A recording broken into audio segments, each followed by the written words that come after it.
Moi, je crois pas dans la première impression. Je suis consultant en image bizarre. Qui est rouge, parce que ça n'existe pas en vrai. Never, never, never.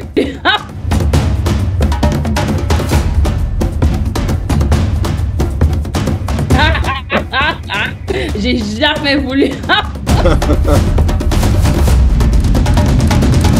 Tu ne me vois pas, mais ça me fait avoir la chair de poule.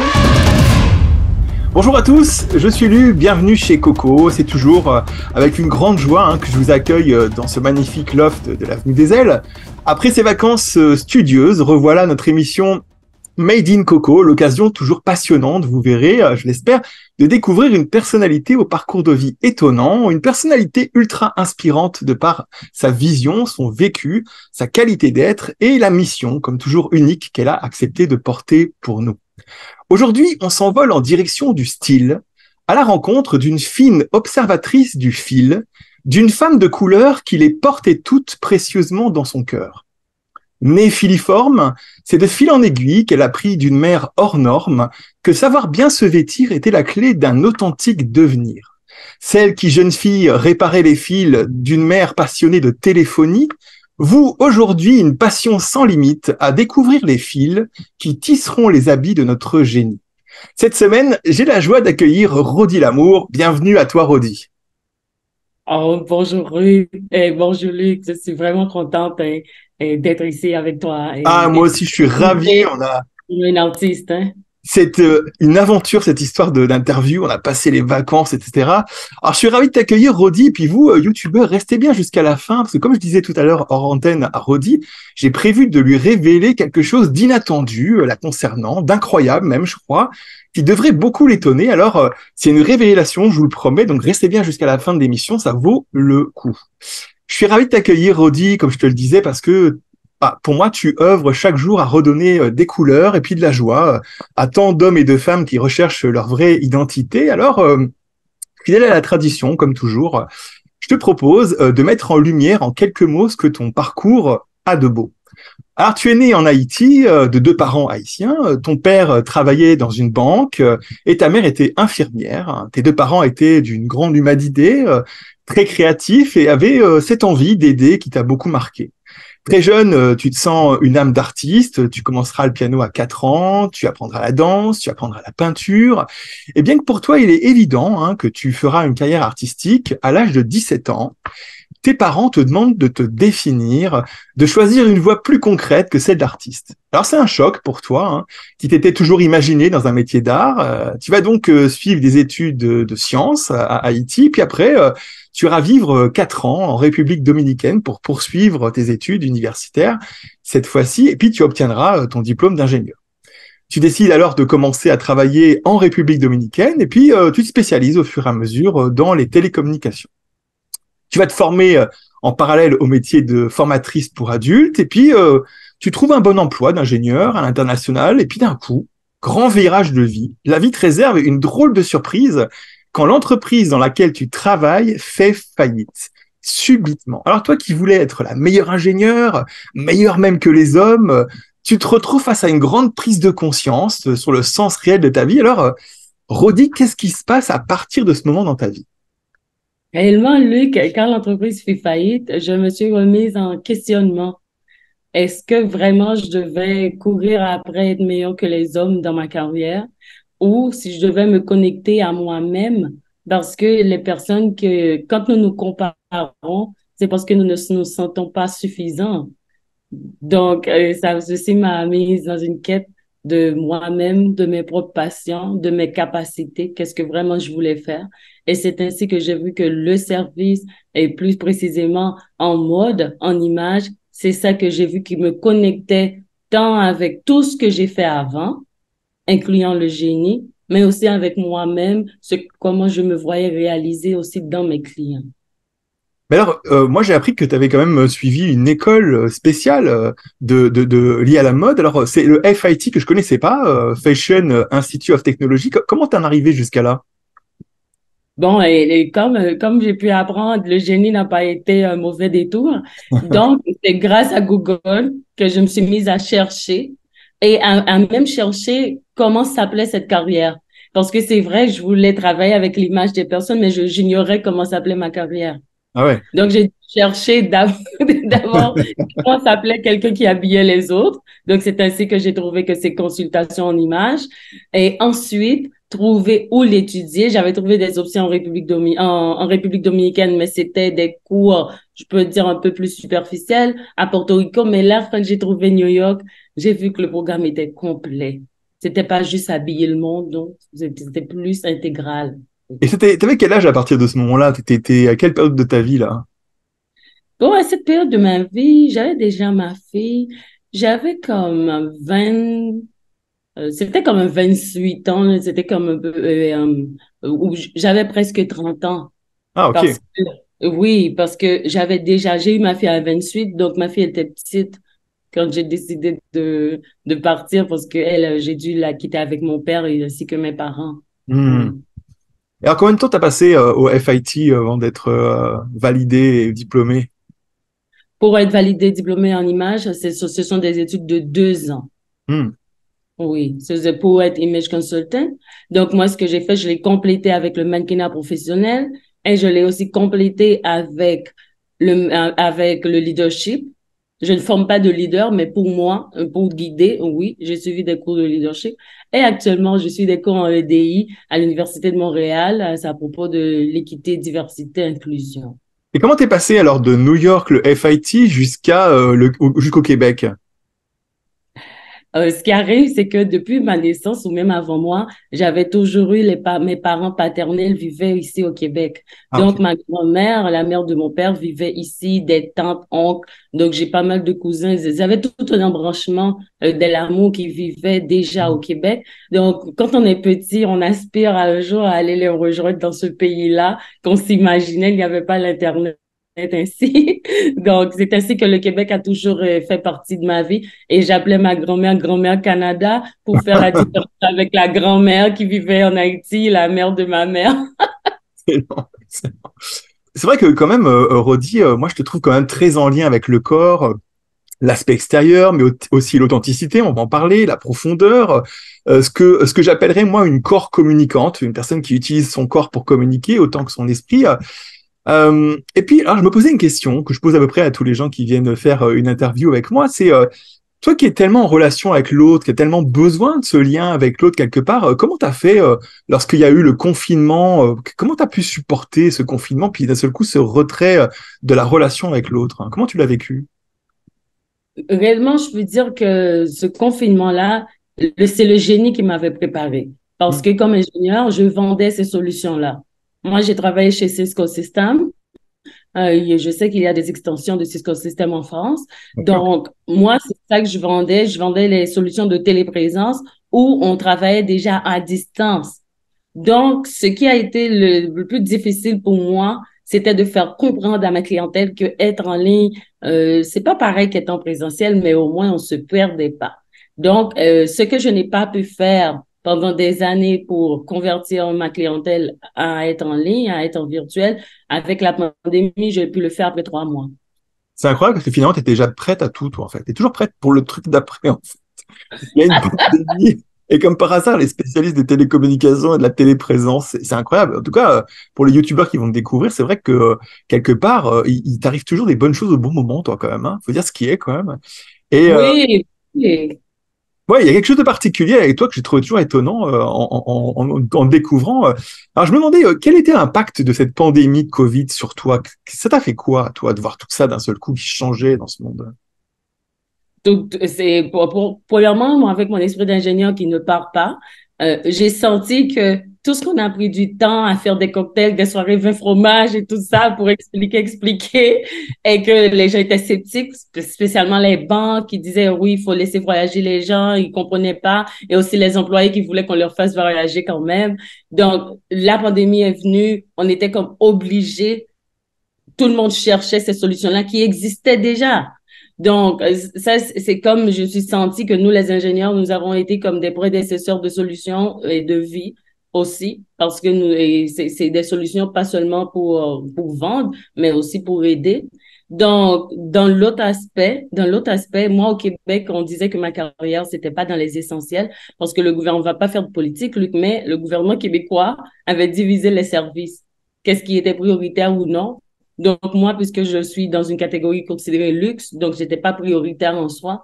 Hmm. Mais par contre, il y a eu des personnes qui avaient compris que la connexion avec soi-même ne dépendait pas d'un temps, que la connexion avec soi, peu importe la crise qui se passe autour de nous, c'est important avec soi-même.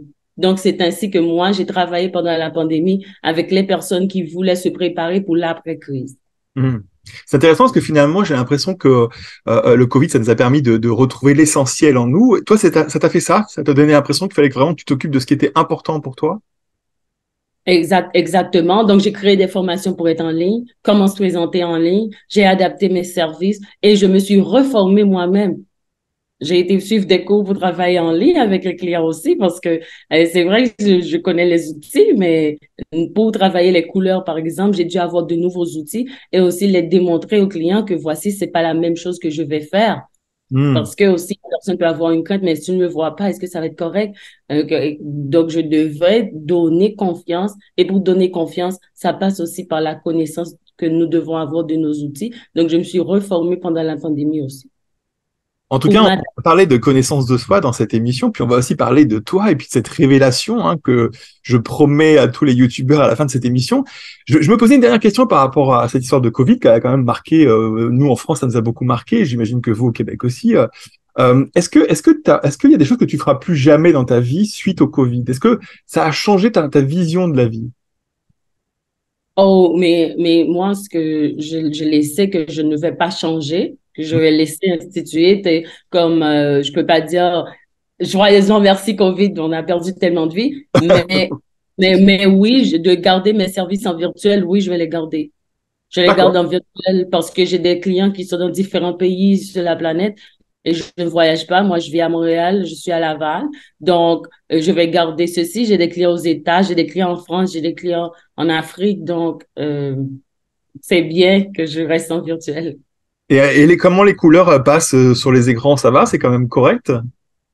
Mais je ne travaille pas sur les écrans, par contre. Ah, d'accord. Ok. Oui, oui, parce que sur les écrans, par exemple, moi, ma robe, elle est fuchsia, mais je pense que Ah ouais. tu vois ma robe comme du rouge. Ah ouais, je vois Donc, rouge. oui, mais c'est pas rouge, c'est du fuchsia. Donc moi, je travaille avec des photos et des vidéos, mais je ne travaille pas. Quand je suis en ligne, comme maintenant, je présente des rapports, mais je ne travaille pas là-dessus. Par exemple, c'est comme moi, je te regarde, mais c'est sûr que c'est pas ta vraie couleur, parce qu'il y a des lumières qu'on ajoute pour nous illuminer de part et d'autre, qui ne vont pas nécessairement donner la vraie tonalité de la peau. Et puis pour les traits, il y a ta coiffure. Je devrais mettre tes cheveux un peu plus en arrière pour avoir le vrai visage. Donc, il y a tout ça. Donc, c'est pour, et puis aussi, je fais ce qu'on appelle l'histoire de couleur et de morphologie de mes clients. Donc, je vais analyser différents types de photos dans différentes situations aussi. Et puis, avoir des photos sans filtre, tu sais. Ah ouais, parce qu'on sait jamais, les filtres. Moi, par exemple, là, Les je suis filtres, pas. c'est un problème. Normalement, je suis asiatique, mais là, j'ai l'air européen, t'as vu? Ça, c'est incroyable, là. Ok, alors, eh ben, écoute, on passe à un moment de l'émission dont je te parlais tout à l'heure, un petit rituel qu'on a dans cette émission, qu'on a emprunté à un de nos chroniqueurs qui s'appelle Thierry Ardisson, que tu connais peut-être. Alors, c'est un petit Mhm. rituel que je te propose qui permet de découvrir les petites facettes de ta personnalité spéciale. Alors, ça s'appelle Upside Down, tu vas voir. C'est une petite interview comme ça, atypique, ludique, pour voir un petit côté malicieux chez toi. Alors, j'ai Ah oui. plusieurs questions à te poser. La première, c'est, à ton avis, quel est le défaut que tu connais chez toi qui te sauve la vie? Le défaut que je connais chez moi qui me sauve la vie, c'est la ténacité, hein. Hmm, C'est tenace, et puis comme entêté même. Oui. c'est bon ça. Pour certains, on dit intense. Donc, mais pour moi, c'est le tout, ça fait un même package. Et comment ça te sauve la vie? En quoi ça te sauve la vie, ça? Ça me sauve la vie. Des fois, quand on te dit non pour quelque chose, tu ne t'arrêtes pas à ce non-là et puis tu trouves une autre solution. Et des fois aussi, on peut dire que des fois, je peux être dans un magasin et je demande quelque chose, on me dit qu'il n'en a plus. peut-être que la personne ne veut pas aller voir, donc moi, je vais vérifier, tu vois, et puis je peux trouver le dernier, genre. Donc, donc, donc, ça me sauve des fois ou de continuer d'aller plus loin, ou bien si avec quelqu'un, quelque chose ne fonctionne pas, je m'en vais chercher une autre. Donc, c'est ça qui est ce côté de moi qui me permet d'avoir certains résultats, mais cette insistance-là peut aussi fatiguer les autres. Hmm. C'est ça. Mais oui, C'est oui, ça. oui, j'ai reconnu par la suite. Ça Donc, peut, c'est mais la personne peut ne pas le dire, mais c'est vrai. c'est ça, elle pourrait éviter de te le dire, mais en même temps, elle le pense très fort parfois. OK. Oui. Alors, Ou bien pourrait faire que la personne m'évite aussi. je me demandais quel était le plus beau conseil dans ta vie professionnelle ou dans ta vie personnelle? Quel était le plus beau conseil qu'on t'ait fait? Bon, on m'a fait de très bons conseils, mais celui que je retiens à travers les pays où j'ai vécu, c'est plutôt d'aller avec mon intuition. Parce que c'est vrai que je suis très cartésienne, mais des fois, la raison n'a pas de réponse. Des fois, on n'a pas de coach, on est comme seul dans les décisions. Et de suivre mon intuition, des fois, c'est ça comme le repère, comme de nous connecter, de me connecter à moi-même pour dire dans quel sens que je vais aller. Parce que des fois, tu n'as pas quelqu'un avec qui consulter. Il n'y a pas d'Internet ou bien il y a des moments où tu n'as même pas de téléphone et il faut décider. Donc, à ce moment-là, quand on n'a pas d'autres repères, l'intuition, il faut l'écouter. Et que tu la développes, cette intuition? Tu as une activité, je sais pas, tu médites, tu fais des choses comme ça pour développer ton intuition? Pour développer mon intuition, je puis dire que c'est depuis que je suis petite que ma mère m'a toujours incité à faire ça. C'est comme ce que tu ressens, peut-être qu'il n'y a pas d'explication. Le plus souvent, il n'y a pas d'explication pour ça. Bien Et sûr. c'est comme, oui, il n'y a pas une explication, mais tu sens que c'est ça que tu veux faire. Tu sens que ce pourrait être la bonne voie ou la bonne personne ou bien que tu trouves une chose, c'est ça qu'il faut acheter. Je ne parle pas d'achat compulsif, hein, non, mais tu peux voir la chose, tu peux ne pas avoir une raison de qu'est-ce que on va faire tout de suite, mais ton cœur te dit de l'acheter, puis après, le produit disparaît, genre. Mais ça, c'est ton intuition qui t'avait dit de le prendre. Mm, mm. Mais tu n'avais pas d'explication. Donc, moi, je l'utilise bien. Ok, Oui. intéressant, intéressant. Alors, on va voir si tu as une bonne intuition pour la question que je te poserai juste après celle que je te pose maintenant. Tu sais, des fois dans la vie, tout le monde nous dit ne fais pas ça, c'est une erreur, ne fais pas ça, tu vas te tromper, tu vas te planter. Et pourtant, ben, des fois, on fait quand même, et puis c'était exactement ce qu'il fallait faire. Alors moi, j'appelle ça une belle erreur. Une belle erreur, c'est quand on fait un truc qu'on n'était pas prévu de faire, et puis c'est exactement ce qu'il fallait faire. Et dans ta vie, est-ce que tu as eu une belle erreur? Est-ce qu'il y a un truc que tout le monde t'a dit ne fais pas, Rodi, tu vas te tromper, et puis finalement tu l'as fait et tu regrettes pas? Moi, j'ai une belle erreur, c'est mon approche de l'image. Quand j'ai commencé, moi, j'ai toujours voulu que l'image soit vêtement, accessoire, mais aussi qu'est-ce qu'on pense, cette partie de la réflexion qui ne soit pas aussi compulsive que les tendances. Moi, j'en parlais. Donc, à mes débuts, on me disait que j'avais une approche plutôt philosophique et que j'écrivais trop et que je parlais trop. On n'avait pas l'air que j'étais dans la mode, que j'étais plutôt quelqu'un qui était une coach de vie. Hmm. Donc, ce que j'ai fait, j'ai comme plutôt adapté cette même idée-là sans l'abandonner. Donc, ceci m'a permis aujourd'hui d'être d'être une auteure de mode et d'être une consultante. Donc, aujourd'hui, je reçois des mandats d'écriture aussi, pas juste de mode, comme juste habiller le monde. Donc, ça me rend très, très contente que ce que j'avais, mon entêtement Non, ça va. mon entêtement de suivre mon intuition, d'aller dans ce sens-là, parce que quelqu'un ne peut pas juste mettre des vêtements et me dire que c'est un style. Il faut la partie interne qui doit supporter l'extérieur. Donc, moi-même, c'est ça mon entêtement. Ce qui est drôle, c'est que Oui. tu as réussi à faire le lien entre la première question, la deuxième et la troisième, l'entêtement, l'intuition, et ensuite la belle erreur. Alors justement, bah, très bien. Alors comme ton intuition te guide, je vais te poser la quatrième question que je voulais te poser. Tu vas voir, elle est particulière. Quel défaut, à ton avis, doit avoir un homme pour te séduire? Quelle question, voyons. Bon, moi, parce que je suis bien structurée, c'est vrai que ça me donne des dérangements avec mon conjoint. qu'il soit, lui, pas assez structuré. Mais ça apporte de l'aventure dans ma vie. Lui, quand la personne est un peu comme désordonnée, je sais que ça va m'énerver, là. Oui, en fait, mais en fait, je vois que c'est un nouveau que je n'ai pas moi-même. C'est quelque chose que je ne possède pas, mais qui a un défaut dans l'autre, mais c'est comme un défaut qui me complémente. Je ne sais pas vraiment, mais je sais que c'est pas une qualité, mais en fait, ça nous permet d'avoir un certain équilibre parce que des fois, même si mon conjoint il n'est pas là, là, je me rappelle que la porte de la douche, elle est tout le temps fermée. Ça veut dire que mon conjoint, il n'est pas là. Tu vois? Donc, si je comprends bien, en fait, un homme qui te séduit, c'est un homme qui est pas du tout structuré comme toi. C'est un aventurier, c'est quelqu'un qui se laisse aller tranquille et qui a pas toutes les cloisons dans la tête bien rangées au bon endroit. C'est ça que tu me dis, en fait, hein?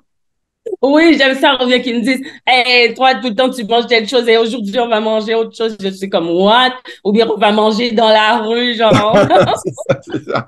Mais qu'est-ce que tu dis? T'es fou, quoi? Oui, écoute, d'où tu viens des idées comme ça? Eh bien, oui. Excellent, excellent.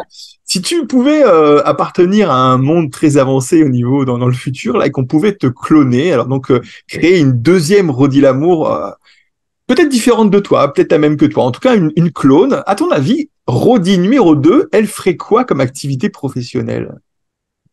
Bon, puisque là, tu me permets d'être dans un monde idéal, hein, parce que me cloner, d'abord, c'est le premier défi. Et donc, j'imagine que peut-être que cette personne-là pourrait être dans l'art dès le début, sans détour, sans passer par le génie. Donc, elle pourrait être dans l'art, elle pourrait être une artiste peintre qui peint des émotions, Ah, qui intéressant laisse ça. court. Oui, oui, disons, ça c'est des rêves cachés que j'ai. Mais, mais j'imagine que l'autre, c'est peut-être le monde serait plus évolué pour accepter qu'une personne puisse devenir ce qu'elle désire sans qu'on lui dise autant de choses que moi. Et donc, peut-être elle pourrait être dès le départ artiste et rester artiste. Mais alors, pour toi, Euh, tu te passes d'artistique, alors comment tu fais pour vivre sans l'artistique si la deuxième, elle devient artiste? Comment tu fais pour supporter d'être pas artiste, toi? Moi, oh, moi, mon passe-temps, c'est l'origami. Moi, je fais des sacs en papier, des vêtements en papier. Waouh! Moi, j'en ai besoin, quoi. Je peux pas être sans l'art. Et je pense que non, pour moi, c'est juste pas possible d'être sans l'art. Oui. Mais oui, des fois, ma mère me disait que je voyais le merveilleux partout. Mais je me sens que c'est ainsi que je suis. Si tu devais interviewer en face de toi, là, Roddy Lamour, tu l'as parce qu'avec Zoom, on peut se voir, donc tu te vois en face de toi, là. Si tu devais Oui. interviewer Roddy Lamour, ce serait quoi ta première question? Tu lui dirais quoi en premier? Ah, wow, Luc. Euh, C'est dur, ça. je me poserais quoi comme première question? Ce serait comment tu fais pour, euh, pour renaître quand tu fais quelque chose qui ne va pas bien? C'est-à-dire, dis-moi. Mais oui, et parce que comme tout le monde, tout ce que je fais, c'est pas du succès, tout ce que je fais, hein, je ne veux pas vendre ça non plus. C'est pas tout ce que je fais dans ma vie qui est wow, qui fonctionne, mais en même temps, ça me fait mal. Oh, t'as un mauvais coup, c'était pas correct. Oui, ou bien ce que j'avais calculé, c'était pas ça. Mais ça prend un moment qu'on est comme down, naturellement, et puis pour aller chercher des outils pour se reconstruire et avancer à nouveau. Oui, ça arrive souvent. Donc tu me poserais des questions en demandant comment tu fais pour te relever quand tu te rends compte que tu n'arrives pas à faire ce que tu veux. C'est ça que tu me dis, ce que tu me dis, hein? Oui, c'est ça, c'est ça. Et Parce alors, elle que répondrait quoi? Elle répondrait quoi, Roddy, là, si elle devait répondre à cette question? Elle ferait comment? Elle fait comment pour sortir de la difficulté quand elle n'arrive pas à faire ce qu'elle veut? Elle crie dans sa douche. Elle fait quoi? moi, je crois que en premier, c'est d'accepter ce qui est arrivé. C'est comme de pas être dans le déni. Même si le déni arrive en premier. Le déni arrive en premier que tu veux pas croire, ou bien aussi l'orgueil qui envahit, ou j'ai fait tout ce qu'il fallait faire. C'est pas nécessairement vrai. Des fois, on n'a pas fait tout ce qu'il fallait faire. Donc, donc, accepter, c'est la partie la plus difficile. d'accepter, bon, j'ai pas fait telle chose correctement, ou peut-être que ça a été à trop tôt, et à reconnaître les failles, des choses que c'était pas bien, hein. Et puis, cette étape-là, c'était la plus difficile pour ensuite dire, OK, what next? Comme, qu'est-ce qu'on fait? Il faut sortir de là. C'est là qui va permettre d'aller plus loin. Mais tant que ça n'arrive pas, on stagne. Tant, tant que, disons moi, tant que j'en ai pas à dire, OK, c'est ça qui s'est passé, voici telle chose, et puis maintenant, comment on peut pallier à cela? Et si je dure longtemps à accepter, donc je dure longtemps à sortir de l'impasse. Mais si l'impasse, ou bien des fois, c'est quelqu'un d'autre qui peut m'aider à accepter aussi, hein. Et des fois, on n'est pas aussi fort. Ça dépend de la chose aussi. Et puis, des fois, ça peut être quelqu'un qui te dit, écoute, voici, c'est là que tu n'avais pas fait telle Hmm. chose bien. Oui. Des fois, on peut ne pas être capable de voir.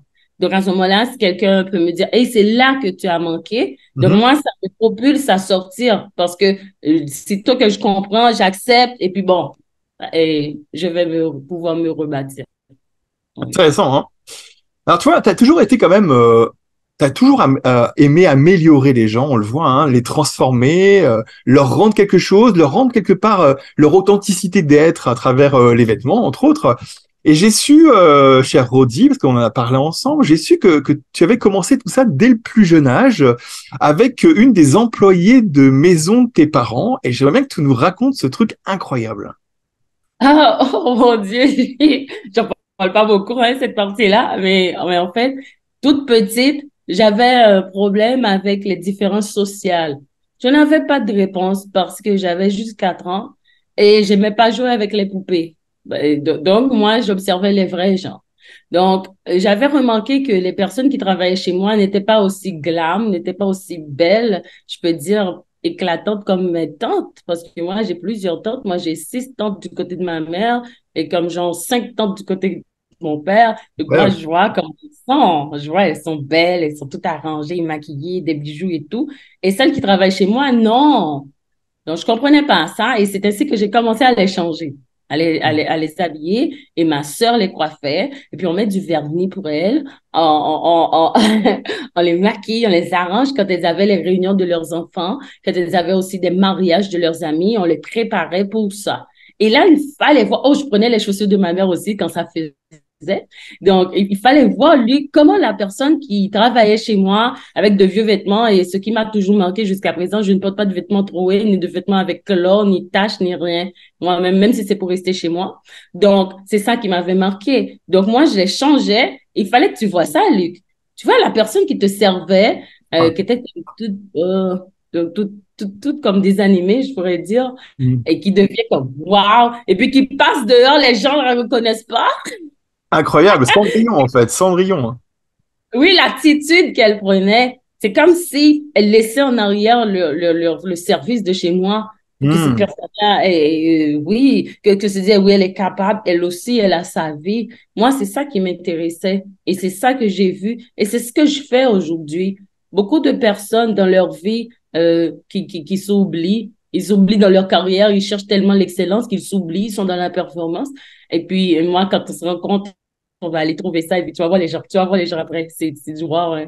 Pas juste du wow physiquement, mais qui ont des reconnaissances, qui ont le poste qu'ils voulaient, leur business avance. C'est tout ce que mon travail me permet de faire. Ouais, c'est intéressant. Donc, dès le début, tu as commencé à faire comme Cendrillon, quoi, en essayant de redonner à chacun le plus beau de ce qu'ils étaient. On en parlera à la fin parce que c'est un rapport avec ça, ma petite découverte concernant. Mais je me demandais, tu sais, en France, on dit, on a cette phrase qui dit l'habit ne fait pas le moine. Je sais pas si vous connaissez ça, si vous le dites vous aussi au Québec. Oui, oui. Et moi, je me demandais, toi, dans ton cas à toi, est-ce que quand tu rencontres des gens en les regardant, juste en voyant comment ils sont habillés, tu sais à qui tu as affaire? Ah, moi, c'est pourquoi je dis ça, Luc. Moi, je crois pas dans la première impression. Je suis Ouais. constituée en image bizarre. Moi, c'est ça. Je ne crois pas dans la première impression. Je n'y crois pas et je continue à ne pas y croire. Pourquoi? Il faut donner à une personne une deuxième, une troisième chance si on veut vraiment la définir un peu. Je peux pas voir quelqu'un aujourd'hui dans la rue et puis avoir des opinions. Pourquoi? Je ne sais pas. quelle est la réalité qu'il a mise comme je la vois. Puisque je ne sais pas qu'est-ce qu'il y a en arrière, je ne peux pas me permettre d'avoir des opinions tout de suite. Et si tu me permets, je pourrais même raconter une petite anecdote si les Avec circonstances. plaisir, avec plaisir. C'est une fois, j'aidais des entrepreneurs, j'étais marraine de programme. Et là, je devais recevoir des entrepreneurs pour les préparer le long du parcours, ceux qui étaient les gagnants. Et ainsi, je devais rencontrer une, et elle arrivait à l'heure. On devait se rencontrer à 18 heures, elle est arrivée à 18 heures. Mais je t'assure, elle était serrée dans ses vêtements, dans toute la tenue. Mais je ne savais pas pourquoi. Je lui avais remercié d'elle était venue à 18 heures, à l'heure qu'on s'était fixé. Et je ne lui ai rien dit. Et pendant qu'on se parlait, le long de la conversation, elle m'a expliqué qu'elle a eu un accident dans la matinée, qu'elle est une entrepreneure dans les détergents et qu'elle a eu un petit accident. Les vêtements se sont comme gâchés avec les propres détergents qu'elle manipulait. Donc, D'accord? elle a dû se rendre chez une belle-sœur pour se changer, mais elle est plus grande et plus forte que la belle-sœur. Hmm, C'est pourquoi elle était si cintrée.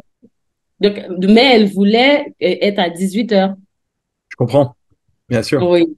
Donc moi, je me suis toujours dit, ça a été bien de ne pas avoir eu une idée en la voyant. Parce qu'en m'expliquant son histoire du moment, j'ai compris c'était la meilleure option Bien sûr, pour je comprends bien à bien. l'heure.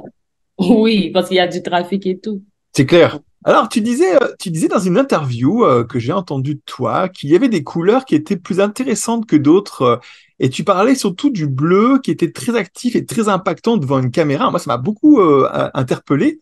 Et je me suis demandé, est-ce que tu peux nous parler du bleu, justement? C'est quoi cette couleur? Elle sert à quoi? Dans ton travail, elle te sert à quoi? En fait, le bleu, très utilisé en politique Mm, parce que c'est une couleur qui est sereine et aussi c'est en même temps moins sévère que le noir. mm, Le noir, c'est plus sévère que le noir, il n'en a plus, hein. mm, Mais lui, il est comme, on est sérieux, on ne joue pas, mais on n'est pas si sévère, on n'est pas si dur. mm. Donc, aussi une couleur qui est plutôt sereine. Donc, on peut aller avec le bleu dans beaucoup d'événements aussi.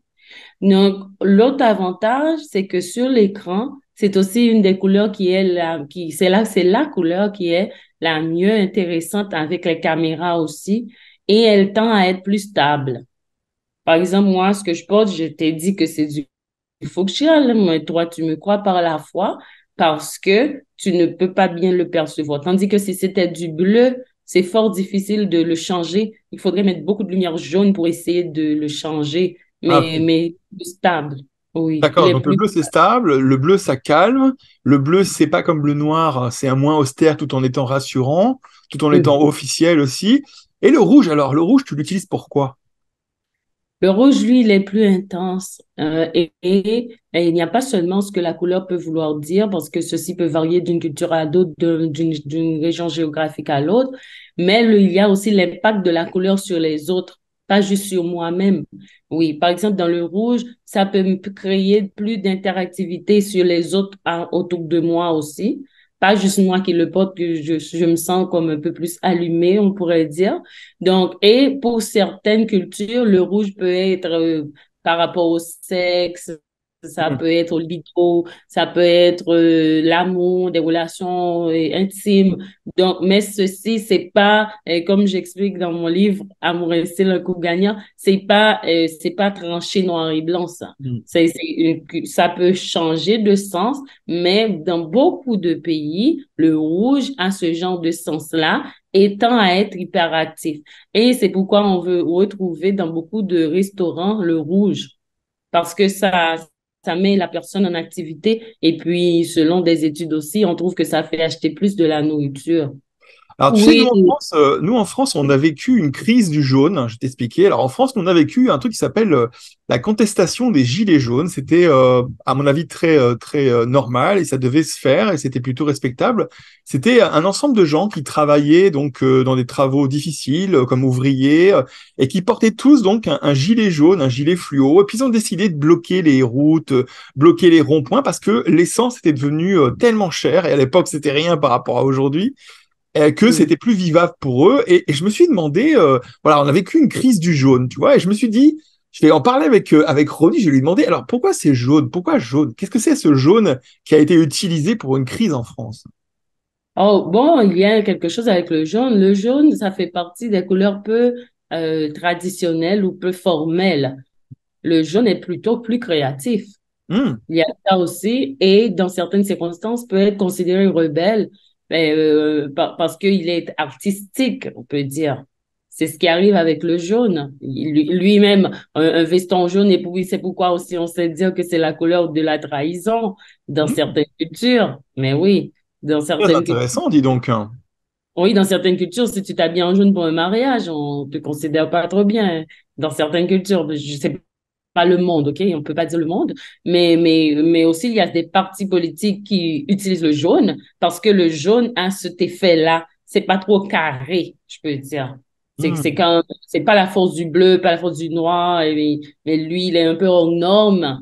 C'est ça que je voulais dire mieux. Il est un peu hors norme, donc quand on fait une protestation, on met le jaune, c'est plus visible et tout ça. Oui, parce que si tu prends le rouge, on va dire que c'est super agressant.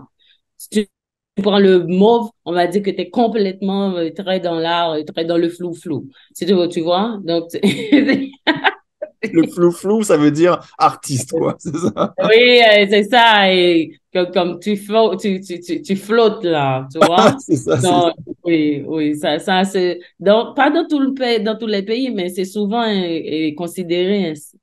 Intéressant parce que justement, donc on a donc vécu une crise de trahison et c'est très intéressant hein, cette histoire. Je savais qu'avec toi on aurait une explication bien plus intéressante que j'avais eue jusqu'à maintenant.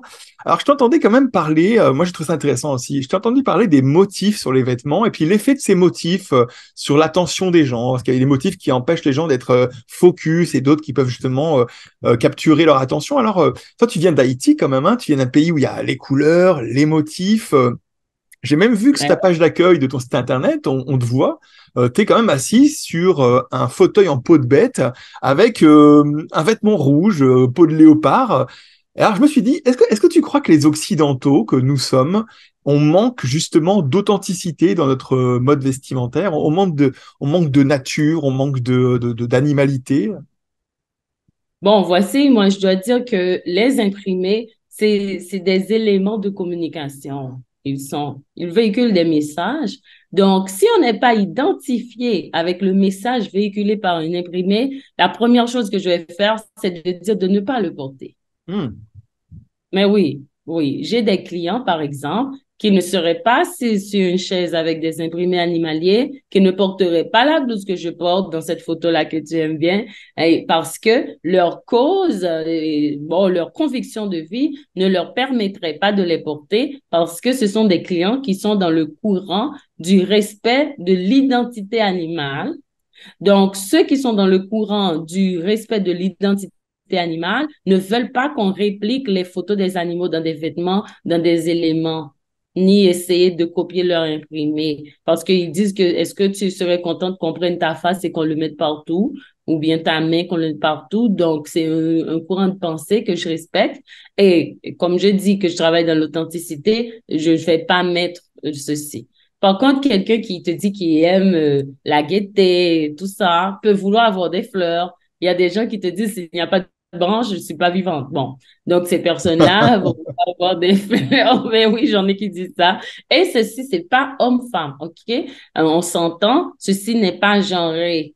Ça fait partie de la culture, de l'histoire de cette personne-là. Et qu'est-ce que l'imprimé veut dire pour elle? Quelqu'un peut te dire que elle a toujours vécu dans des jardins, mais ça n'a pas d'homme-femme, ça n'a pas de sexe, et ça n'a hmm, pas de genre. hmm. Donc, la personne peut se dire, hey, ça me rappelle ma mère, ça me rappelle quand je vivais à tel endroit, et puis pas des chemises comme ça. Ou bien des gens qui te disent, ça rappelle quand ils vivaient quelque part. Ça peut rappeler une tranche d'histoire. Quelqu'un qui a été vivre en Hawaï, par exemple, peut tout le temps avoir des chemises qui rappellent cet endroit-là. C'est comme cette personne se connecte à cette tranche de vie ou bien ces expériences intéressantes de sa vie. Donc, les imprimés ont ce rapport-là. Et bon, en dernier, tu vas me dire, mais Rodi, et les couples, dans les couples, ça peut être un problème, tu sais.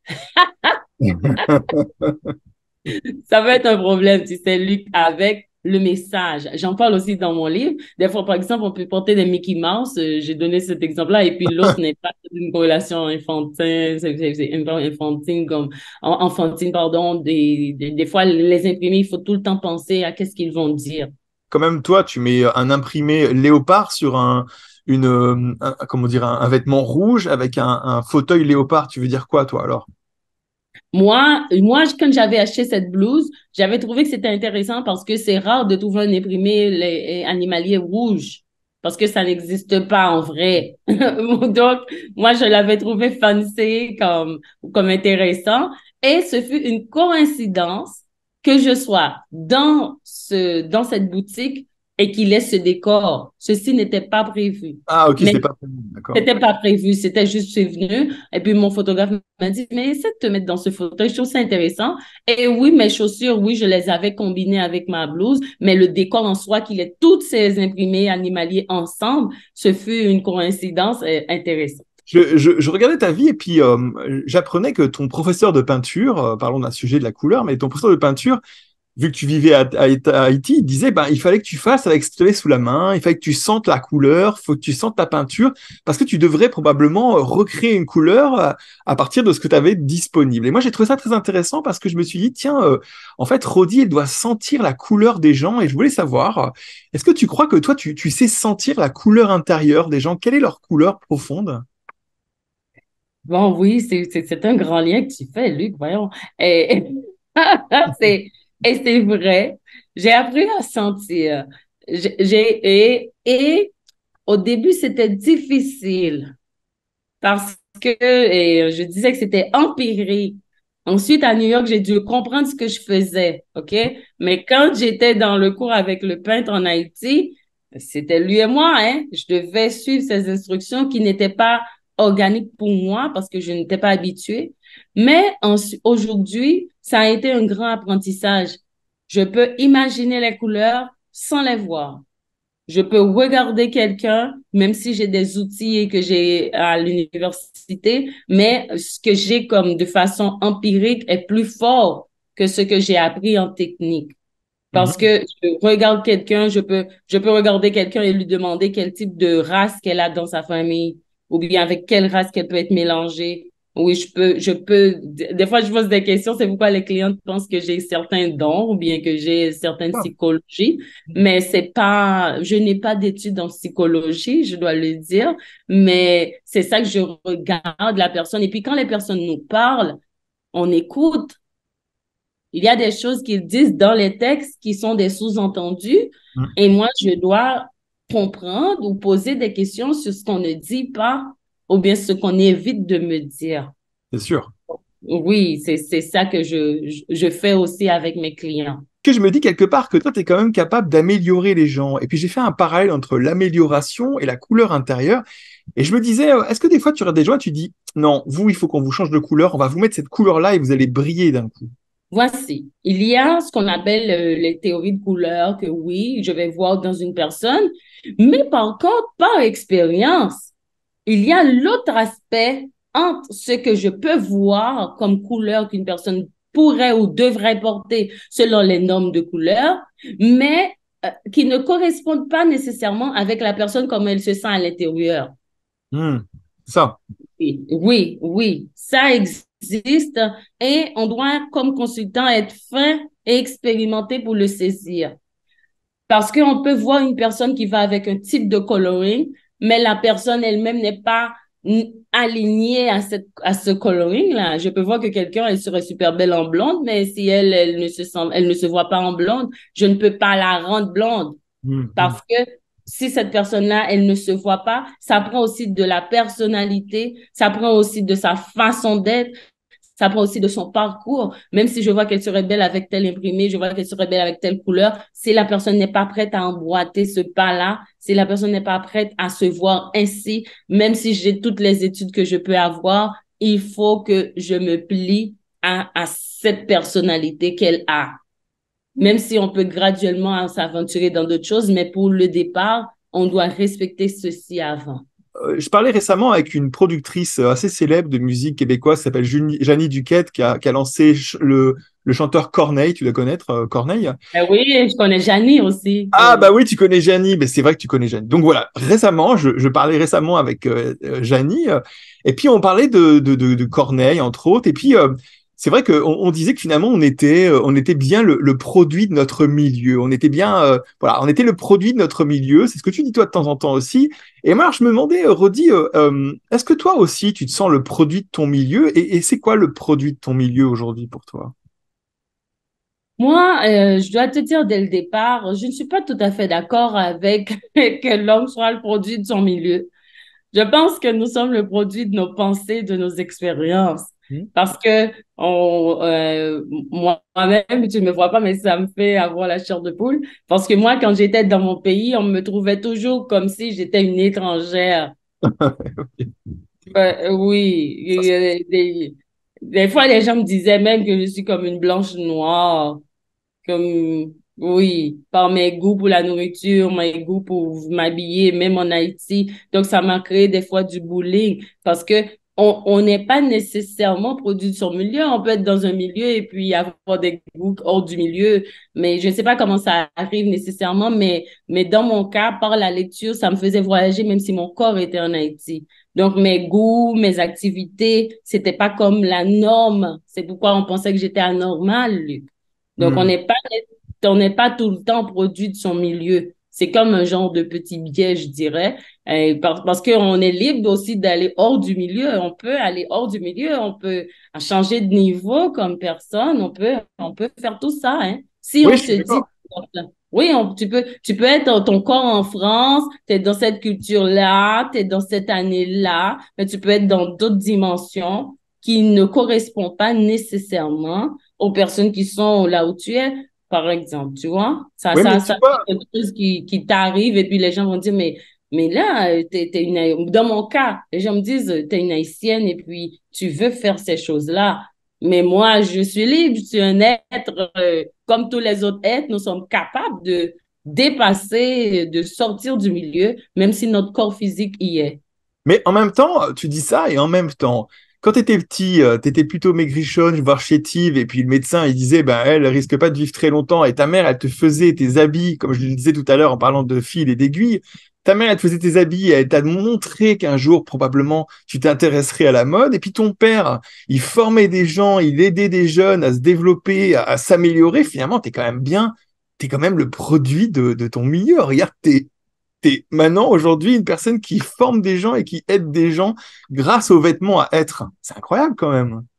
Oui, on peut avoir des traces. Bon, on va pas, on Des n'est pas traces. complètement détaché. Oui, on n'est pas complètement détaché. On peut avoir des traces, sauf qu'on n'est pas comme emprisonné dans le milieu.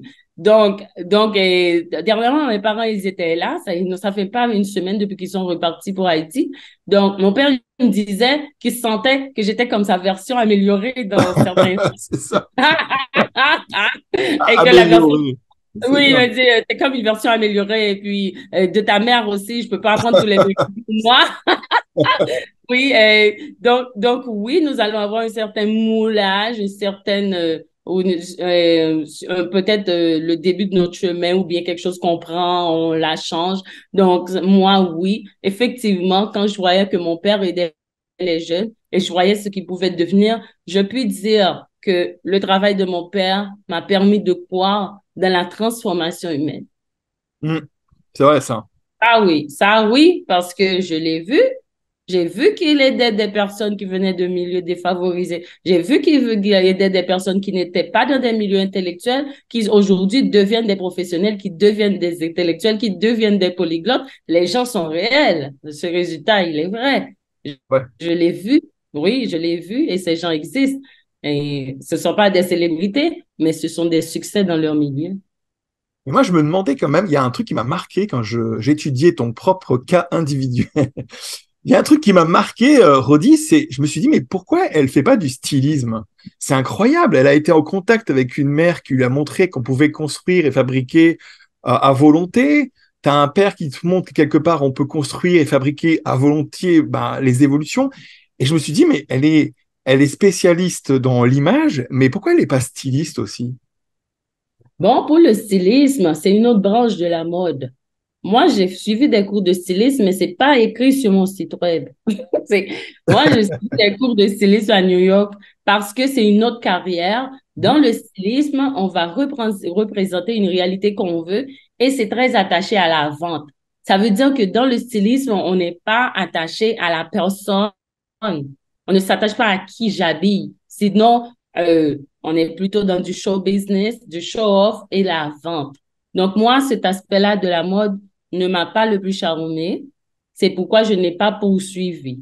Mais par contre, quand il s'agit de sessions de photos de mes clients pour faire passer un message déterminé, à ce moment-là, je deviens une styliste. Mais moi, D'accord. c'est ne pas me, c'est le fait de travailler et de me séparer de la personne, c'est ça qui m'attire le moins. Qu'est-ce que tu penses de la couture? Je voudrais savoir, hein. Qu'est-ce que je pense de la couture? Ah, mon cher Luc, la couture, Luc, je Tu vais être vois? sincère, hein, je vais être sincère, hein. Voici ce qui est arrivé. À chaque fois que m'emmenais chez les couturières, je crois que c'était toujours une petite maison coincée, remplie de tissus, désordonnée. Et moi, je vivais dans une belle maison, moi. Heureusement, dans ma vie, j'ai toujours vécu dans de jolies maisons. Et quand on venait chez la couturière, je la voyais coincée avec les dates de remise. J'ai pas aimé cette vie-là. Et j'ai décidé de ne pas apprendre à coudre. C'est ainsi que je ne sais pas coudre. D'accord. C'est une rébellion, en fait. C'est ça. Je me suis dit, si j'apprenais à utiliser la machine, j'allais devenir comme elle. C'est ça. C'est ça. Après, on s'étonne qu'elle n'est pas si styliste, mais quelque part, elle aime pas la couture, elle est bloquée avec cette histoire. Non, non, non, non, non, j'ai toujours eu horreur de ça. Écoute, pour moi, c'est quand on apprenait à coudre qu'on devenait comme elle. C'est ça, c'est ça. Si j'avais une couturière qui était qui était à succès, qui peut-être avait d'autres couturières qui travaillaient avec elle, qui avait une équipe, peut-être que ma conception n'aurait pas été biaisée à ce moment-là. Mais C'est ça. puisque ce que je voyais ne correspondait pas à ce que j'aurais aimé pour moi, j'ai cru que c'était le métier qui rendait les gens ainsi, parce que je ne voyais pas mieux. Et moi, j'ai pas voulu ça. Je m'imaginais pas ne plus vivre dans des jolies maisons pour être dans une plus petite et puis avec les dates de remise et puis remplir C'est ça. de rétail par terre, dérangé comme ça. Moi, non, donc je m'y voyais pas. Mais j'étais enfant. Même ma T'as mère raison. comprenait pas pourquoi je ne voulais pas. Et c'est ça, quand je le lui ai dit, elle m'a laissé tranquille. Tu vois, ce qui est drôle, c'est que moi, en France, je connais un super couturier, il s'appelle Karl Lagerfeld. J'en connais un autre qui s'appelle Christian Lacroix. Je pense que eux, ils n'avaient pas une petite maison, à mon avis. Donc, Ils ont une équipe, mais là, à l'âge que j'avais, pas d'Internet, j'avais pas ces livres-là, je ne savais pas ce qui existait de l'autre côté du monde. Moi, je vis dans une demi-île, quelques demi-îles, dans un tiers d'île, et j'ai la vision, je vois ce qui se passe là où je suis, dans la deuxième ville du pays où j'étais. Donc, c'est ça, ma vision, elle a été fauchée dès le départ, au détriment de la couture. Je n'ai jamais appris. Oui, et l'autre chose, je n'ai jamais appris, je suis jamais allée dans les cours de couture, de cuisine, ni dans les cours d'art floraux pour faire des fleurs en papier. J'ai jamais voulu. Never, never, never. alors, tu vois, ton père, quand même, j'ai trouvé ça assez touchant, hein. Tu me disais qu'il travaillait dans une banque, que finalement, il avait beaucoup aidé des jeunes défavorisés, qu'il avait prouvé quand même qu'avec la formation, avec l'apprentissage, finalement, on pouvait changer de niveau social. Je me demandais, c'est important pour toi, encore aujourd'hui, de te former, de transformer ton intérieur, d'être dans le développement personnel, c'est important pour toi? Moi, c'est important pour moi et je suis toujours en amélioration Hum, parce que je pense que mieux on se connaît, c'est mieux ça va favoriser nous-mêmes et notre entourage. hum, Parce que beaucoup de défis que nous avons, beaucoup de conflits aussi, viennent souvent de la manque de la connaissance de soi et de la maîtrise de soi. Or, ce sont des acquis qui ne sont pas stables. On peut se connaître maintenant, mais on peut être dans une autre situation et puis on se retrouve pas, on est qu'encore face à soi-même. Donc, c'est pourquoi pour moi, c'est pas un acquis fixe. Donc, c'est quelque chose qu'on travaille, qu'on doit en être conscient. Et si on veut vraiment vivre avec le monde, hein, à moins qu'on aille faire sa petite maison pour soi seul, mais puisque c'est pas le cas, Et je pense que nous avons intérêt à nous connecter à nous-mêmes dans tout ce qui se passe autour de nous. Vois, ça va nous amener à cette révélation dont je parlais tout à l'heure, qui fera un peu la fin de cette histoire. Mais tu vois, on voit chez toi qu'il y a une sorte de d'envie de te perfectionner, de t'améliorer, un peu même de perfectionnisme. Je pense que tu dois connaître ça chez toi. Oui, je lutte avec lui. Je lutte Oui, c'est avec ça. lui parce que je l'ai reconnu, oui. Mais oui, je travaille avec lui depuis 2017, oui. Alors, tu vois, c'est un peu le moment, cher Rodi, de te dévoiler un aspect étonnant que j'ai trouvé, que j'ai perçu de ton être. Et puis, c'est un peu la promesse que je faisais aux youtubeurs qui resteraient jusqu'à la fin de cette émission. Tu vois, moi, j'ai Mhm. été étonné parce que je pense que ton vrai secret réside dans le nœud. Et ça, c'est en regardant ton logo que je me suis rendu compte que tu mettais en avant un nœud. Alors, en fait, tu m'as expliqué que ton logo, c'était deux R qui étaient l'un à côté de l'autre, comme Rodi et l'amour, donc le R du début et le R de la fin. Mhm. Mais en fait, en réalité, je me suis rendu compte que ton grand secret, c'est le nœud, en fait. Alors, tu vois, ça fait un nœud comme ça, là, ça fait hop, et ça descend comme ça. Oui, ça Et, fait, et je oui. crois que, en fait, ce que tu m'as fait comprendre, alors je sais que c'est un peu particulier, mais moi, je pense que c'est très vrai.